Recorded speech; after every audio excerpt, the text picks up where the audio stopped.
Hi, I'm Marnie Cate, and I'm reading an excerpt from my new book, Chasing Caitlyn. Yes, darling, keep clicking those buttons. You're giving me what I want. How kind of you to build my case for me. Not that I really need this additional indiscretion. I'll have our divorce papers sent to you very soon. He could pretend he was working hard, but I knew Jeremy. Maybe he was answering a few work texts, but the ones where his eyes brightened, bringing out his devilish grin, were not work. It was her. I say her like there was just one. One woman is never enough for Jeremy. Jeremy likes the chase.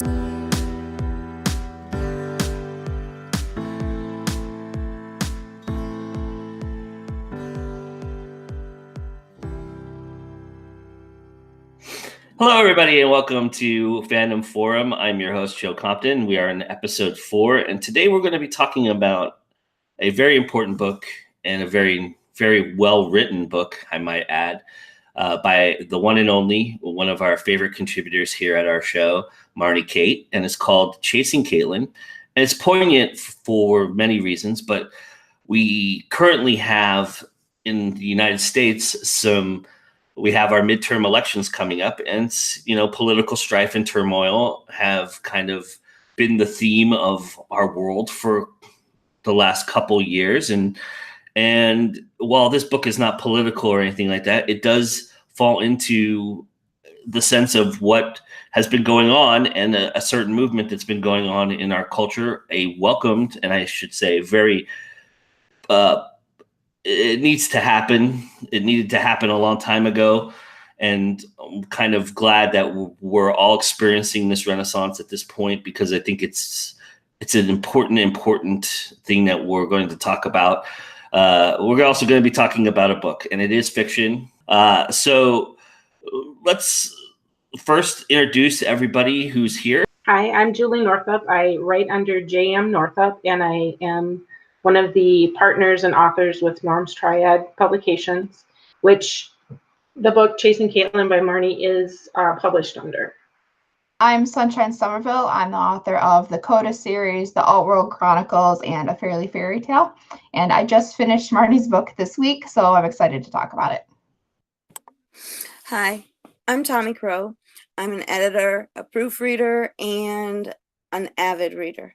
I'm also in the how you go when you write a book. It takes a long time. So that's what I do.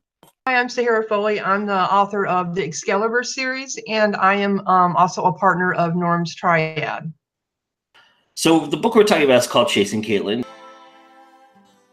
What makes a vengeful woman? Add the following ingredients: dead father, monstrous Prince Charming, trail of tears, deceitful husband, stew over hot flames, and watch the pot boil over. They say revenge is a dish best served cold, and Caitlyn's cheating husband deserves the most frigid imaginable. Suddenly, a surprise element affects the recipe, and Caitlyn is forced to make a choice. So this story is told from the first-person narrative through the eyes of Caitlyn. But how would you all describe her to people who have never met her? I would describe Caitlyn Chase as being very confident, especially considering what she's gone through and what happened to her. But I think she gets a lot of that from her mother, because there's this, the appearance is what's most important type thing. And so that actually plays very much into her character and into some of the choices she makes. But that also is where she's getting her confidence, is by sort of dismissing some of the things that have happened. It's like a self-preservation that she can move on. So, and in being able to do that, I would have to say that she has a strength in that. To me, she just seemed like an ordinary woman that had dark secrets in her past, just trying to live life the best she could. What this book represents happens to more women than people realize, and they all learn to get on with their lives in the best that they can. I saw parts of her in me, so I related. I think that's one of the big things about Caitlyn, is she is relatable, because there's so much. She's the epitome of a collective, and her story, although fiction, is based on actual events that happen to people. So I feel like she's very relatable. she's very much a testament to women and what we have to do to be able to survive and move forward. I would add to that I think a main characteristic or point of her character is just how a wounded person learns to find self-worth. And I think that's kind of what she is all about all the way through the book, is just that constant struggle of being wounded, but still, like you've all said, like learning to move on, kind of learn to live with it. And I think a big part of that is just a very internal thing with her. She's a very internal character, and you could just see how everything she interacts with, how that affects what she thinks of herself. And I thought that was very relatable and also just very true of everyone I've talked to who's been through those similar experiences. Caitlyn herself was wounded. Yes, she was wounded badly with her father, and then look what she did. She ended up marrying Jeremy, and that's what happens. It's the circle. And she kept hiding everything. Like all of that hurt, she kept pounding it down, but she also had a plan. So she was empowered and strong. I look at Caitlyn like she is so super duper strong, and I just strive to be like her one day, to be able to have that inner power. Even though you were wounded, even though you were broken, you weren't bent. She kept going, and I love that about her. You could see her progression, her trying to come to better herself or find herself by the different relationships that she had to, as she was the different men that she was getting herself attracted to. Something interesting that struck me that I could see easily turning a different way, maybe even going really cliche and really turning readers off. But Marnie's style in this respect, she changes that. She keeps it. She has, this is a battle of consciousness, right? And it could have easily gone the woe is me way, right? It could have been like, oh, woe is me, this is my story, feel sorry for me. But with the amount of vulnerability and pain and fear that's coming from this place, it comes from a place of strength, as you've said. Even when it doesn't seem like it doesn't always go right. What do you all think about how Marnie approached this in the way that she wrote it? Because to me, that's really the difference in, having this cliche character and having a character that has this depth and interesting story, right? I think you have to look at Marnie herself, because she is also a fighter. And there's no way I could see her ever writing a story with a weak character that's going to say, oh, poor me, look at my life. Marnie has fought and struggled. So yeah, her character is going to be the same way. The way that Marnie views life is that there's crap. You're going to experience good and bad, and you're going to do good and bad. Own yourself. Own what you do. If you mess up, say I messed up, and figure out how to move forward from that and to fix it, to not do it again. And I can't imagine her having a character that couldn't do that, especially because Caitlyn, even it's kind of subtle the way she does it, but she does do a lot of soul searching through each step of her life. And like you said, with the men that she's picked and with the things that she's done, even though she's not being proactive, she's being reactive a lot until she starts to come into her own, really. And even though she is being reactive, each thing is helping her to understand herself, to understand what happened to her and why she's responding the way she is and how to move forward. And I feel like that's classic Marnie. As I said, it's very internal character. And I think a great thing that Marnie did with the writing was you see how she reacts to everything. And part of that is that everyone who's good, she finds a way to be kind to other people. And I think that that's a really big thing to avoid the woe is me. When you're in one character's head for a whole story and they've had something bad happen to them, it's very easy to just focus on themselves.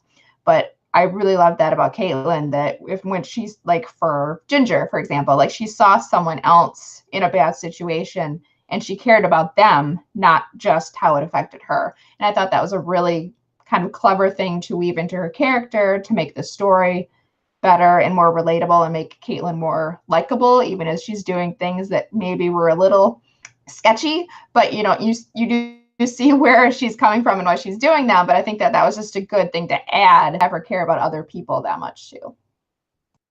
But I also think that plays into humanity. You know, Marnie nails it when it comes to, like, all the books I've read that she's written are they're peer to the human condition, where we can do things that it just make us look ugly and horrible. There's always these redeeming qualities that we hold. And by her showing that in Caitlyn in particular, but she does show it in some of the other characters as well, I feel like that's where the power of the story comes, because it tells you no matter how bad it gets, there's always hope. Yeah, I think that's the interesting thing about the way that this is written, is that we're kind of on this journey with Caitlyn as she's kind of going back in her own mind. We're kind of trapped in her mind a little bit, going back to the time that she's trying to figure out. She's in present day, trying to figure out where at the moment did it really all go the way that she is now. Right. And we're kind of exploring through that, and she's working through all of that, which is very interesting because she's showing you the perspective of the person she was at the time as well. She's not going as somebody who's grown from that or listened to what happened. She's giving you, almost like a news reporter, the facts of what actually happened at that moment, which I thought was a different way of approaching the flashbacking, going back to time through, and also through, exploring a whole person's life, right? And so do you feel like, so let's now talk about Jeremy a little bit here. And do you feel like there's something she's not telling us about Jeremy that you might have deducted from your own mind, or do you feel like she gave a really good representation of this man? Well, I think it was about maybe a year and a half, almost 2 years ago, that I had messaged Marnie and I said, I think something's going on with Jeremy. I think maybe he grew up in a house where his dad did this and he was always around it, so he never thought anything of it. She's like, okay.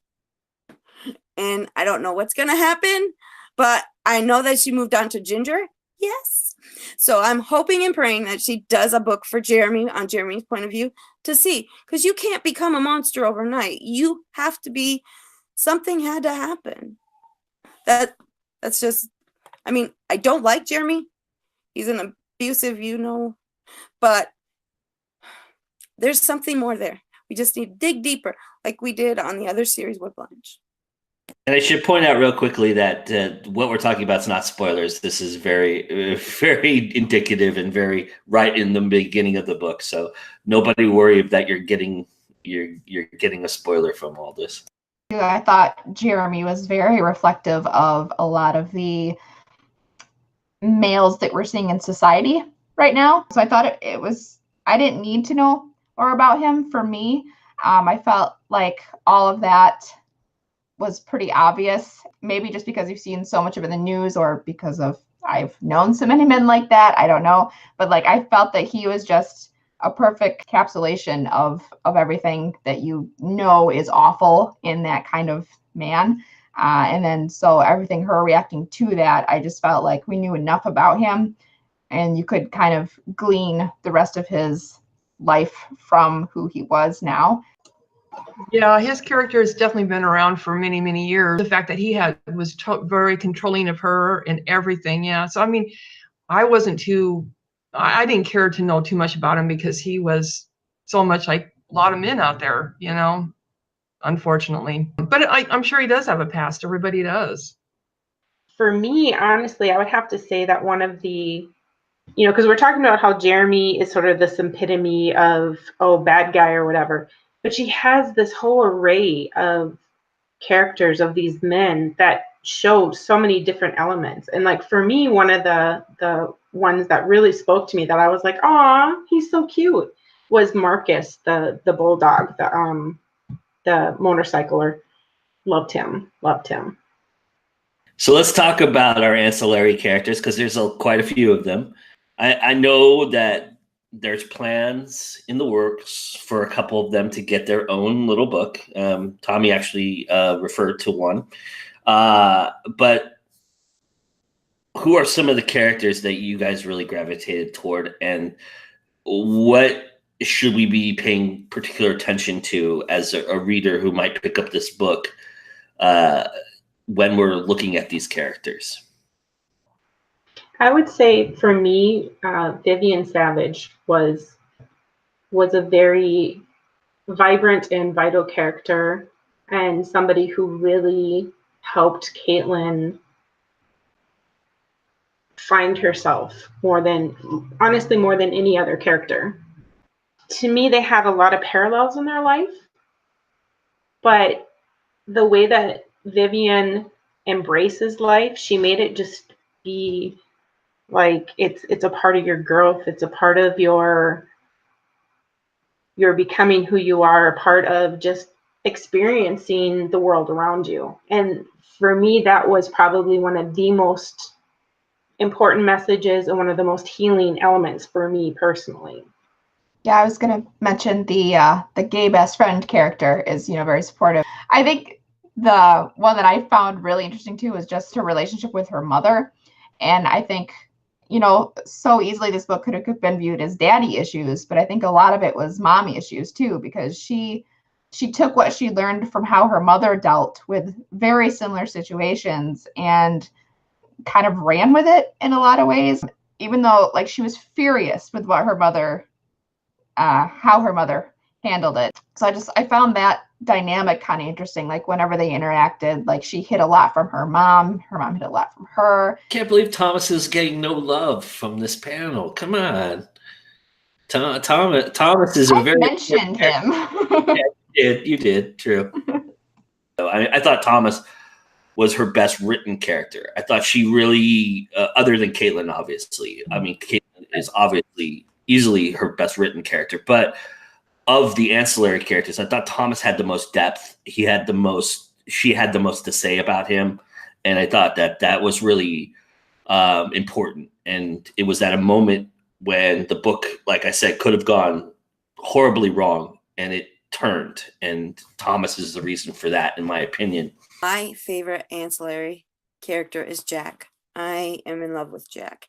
I need a Jack in my life. He is just an amazingly patient and caring man. And I think that comes from his mom, Vivian. I really do. I think she taught him to be compassionate.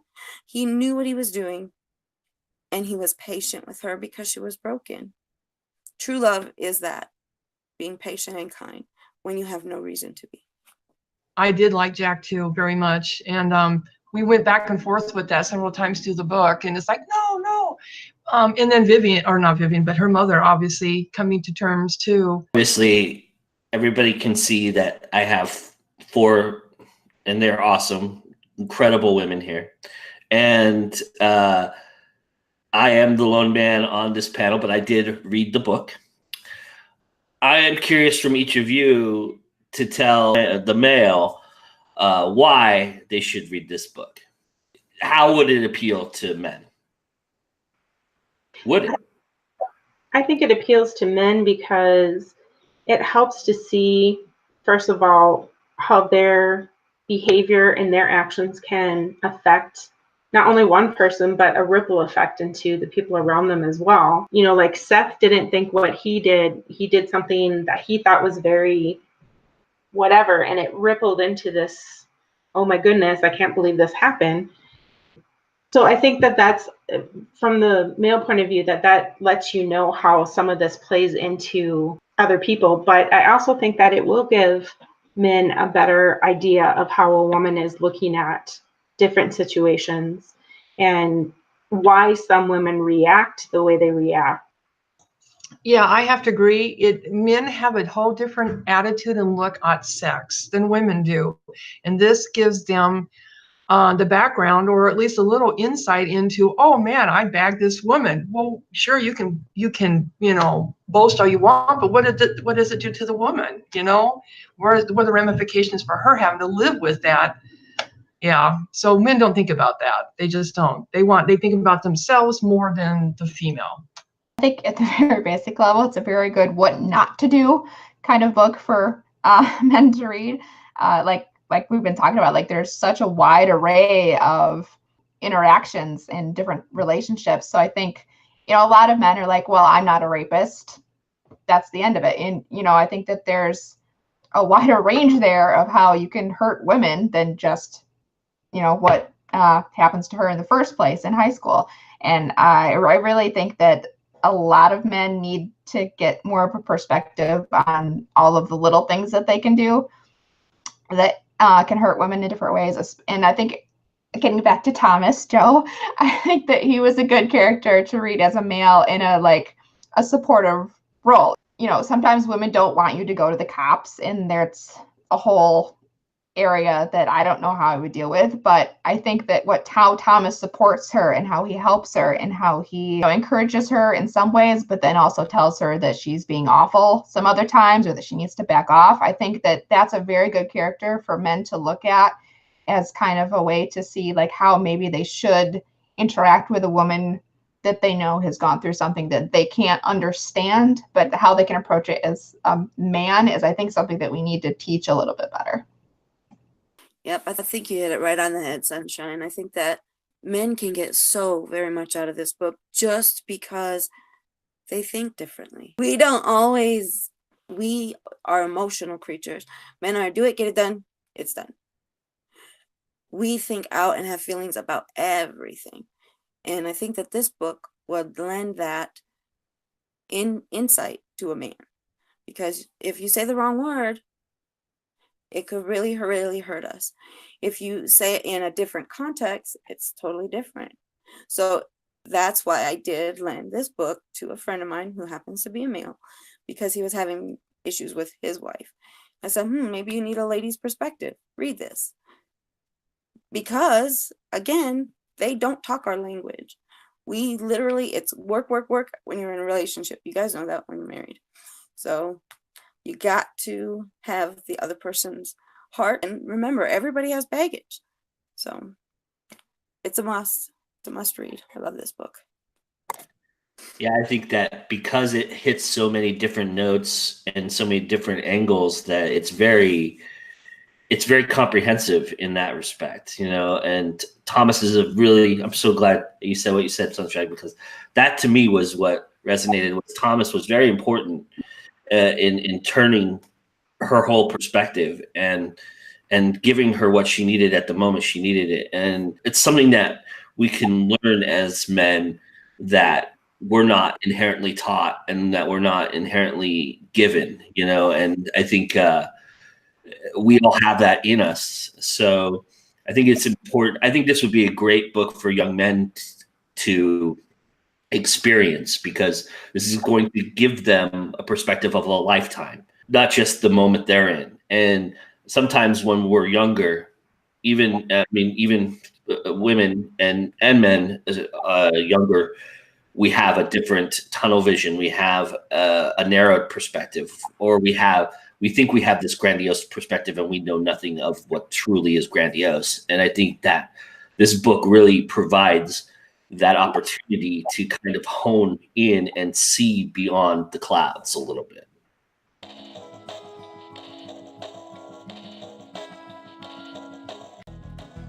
Everybody comes from somewhere, and it's that somewhere and all you've experienced that shapes you.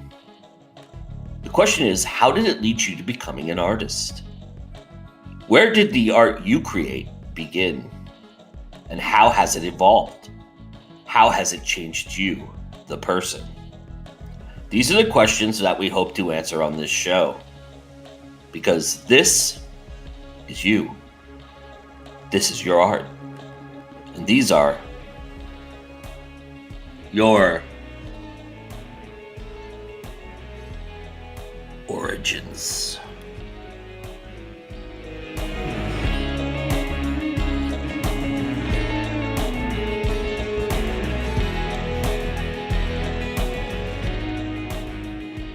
Chasing Caitlyn started out as The Chase, which was a short story in an anthology that we had done with some friends.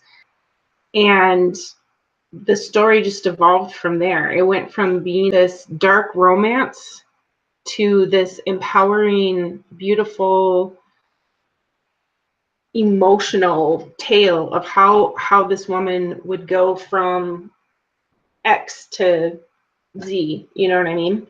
And so the growth from it being the short story, which is a dark romance of revenge, to this, how did this person get to that point? The change and the blossoming into this tale in itself was just a beautiful experience to behold, honestly. Why is this story so important? I think the story is important because it shows how sex can be used as a tool, opposed to being what it's supposed to be, a connection and an intimate way to relate to each other. I think it also shows how sex can change your point of view within a relationship, because like with Thomas, that sex was never on the table.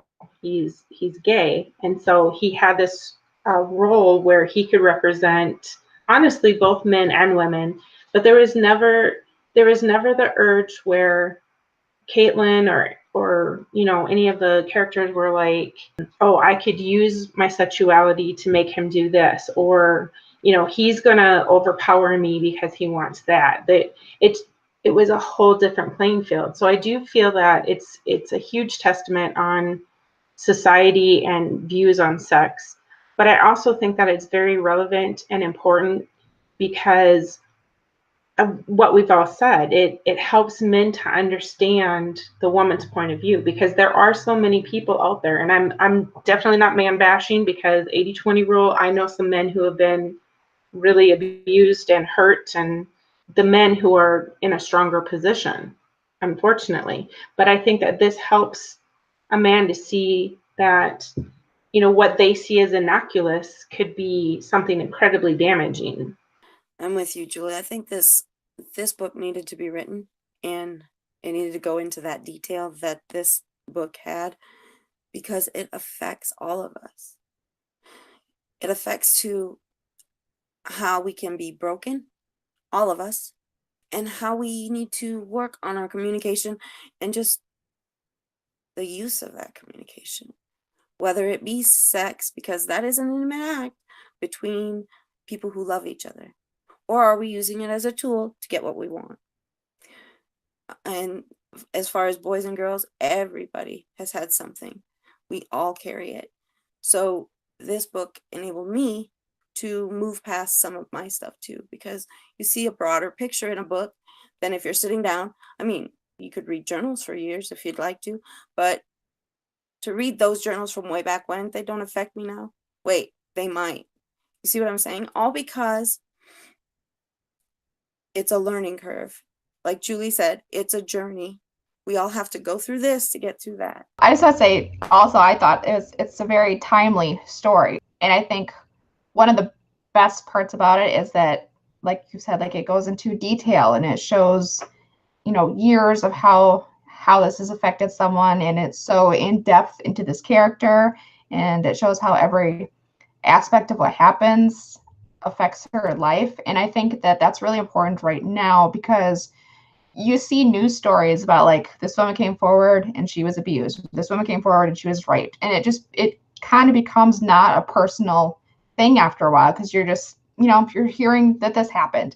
And I think that when you see the story of how something happened, it's much more emotionally effective on how we react to these stories. And I think that that's a really important thing, again, especially for men, because they don't understand, you know, as women, we hear that someone was raped and we have some idea of like how that's affected this person and how that came to pass, what you would feel like in that situation. But I think men can't relate to that as well until you hear like the depth of a story like this one, where they can understand a little better the ramifications of what just that short little news bite kind of might mean.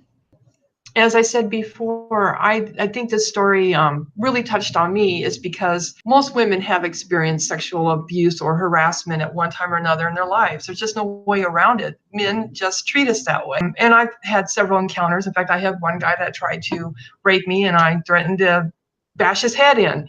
And he went away, but he didn't think of it because he thought he had the right to do that. So, that's why this was important to me when I read the book. I could really get into her character. And it's just still that male attitude, and it's been around for generations of they can do what they want, and I know they're trying to change that in society. And not all men feel that way, but the men that really need to read this book won't. That's the sad part. One thing I do want to say about this is it's pertaining to the author.